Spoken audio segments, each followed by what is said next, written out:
The city lights sparkled like scattered diamonds across the evening sky.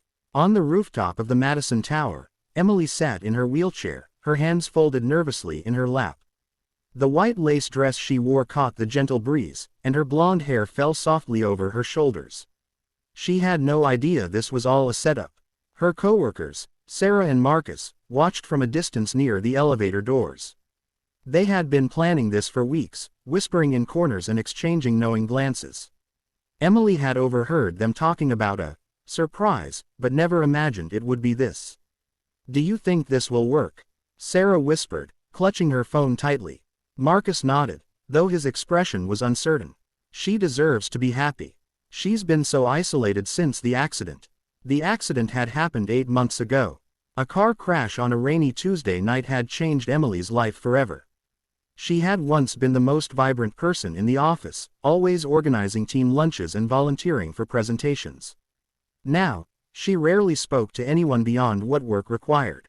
The wheelchair had become more than a mobility aid. It had become a wall between her and the world. Sarah and Marcus meant well. They wanted to see their friend smile again. So they had created a profile on a dating app, using Emily's photos and interests, and matched her with someone they thought would be perfect. They arranged this rooftop meeting without telling her the truth.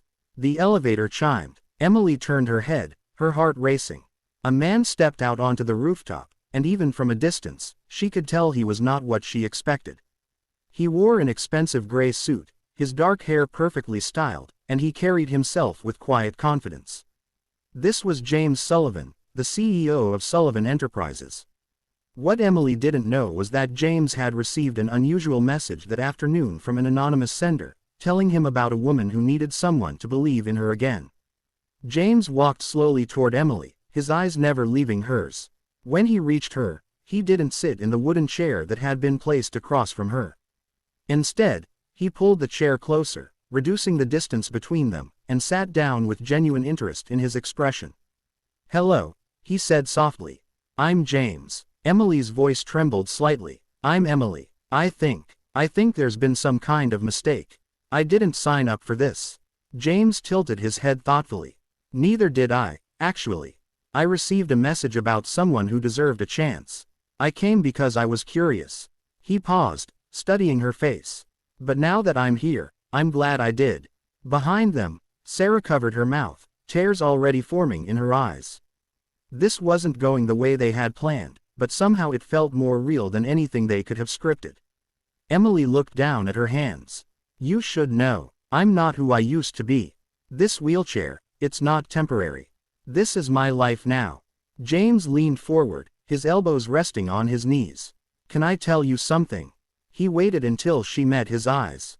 3 years ago, my younger sister was in a diving accident. She's been in a wheelchair ever since. I watched people treat her differently, like she had somehow become less than she was before.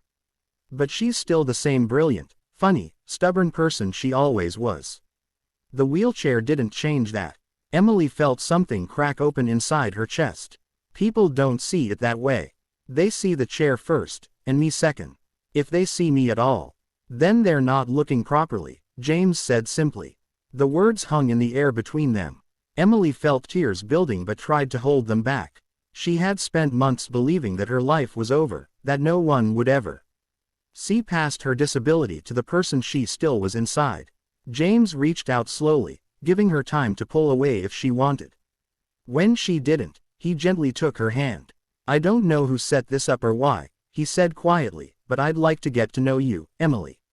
Not out of pity, not because someone asked me to, but because in the 5 minutes I've been sitting here, I've seen someone brave enough to show up even when things are difficult. That's the kind of person I want to know." Behind them, Sarah was openly crying now, and Marcus had to turn away to wipe his eyes. They had thought they were doing something kind, perhaps even manipulative, to help their friend. But what they were witnessing was something neither of them had expected, a genuine human connection. Emily finally let her tears fall. "I'm scared," she whispered. "Me too," James admitted, smiling. "First dates are terrifying." She laughed through her tears, and the sound seemed to echo across the rooftop, mixing with the distant sounds of the city below. "Would you like to stay?" Emily asked. "We could talk, really talk." James squeezed her hand gently. I can't think of anything I'd rather do. As the evening deepened and the stars began to appear above them, Emily and James talked about everything and nothing. They discovered shared loves of old movies and Italian food, debated the merits of different coffee shops, and laughed at each other's terrible jokes. Sarah and Marcus quietly slipped away, leaving them alone. Their scheme had worked, but not in the way they had planned. They had given Emily something she thought she had lost forever, not a date, but a chance to be seen.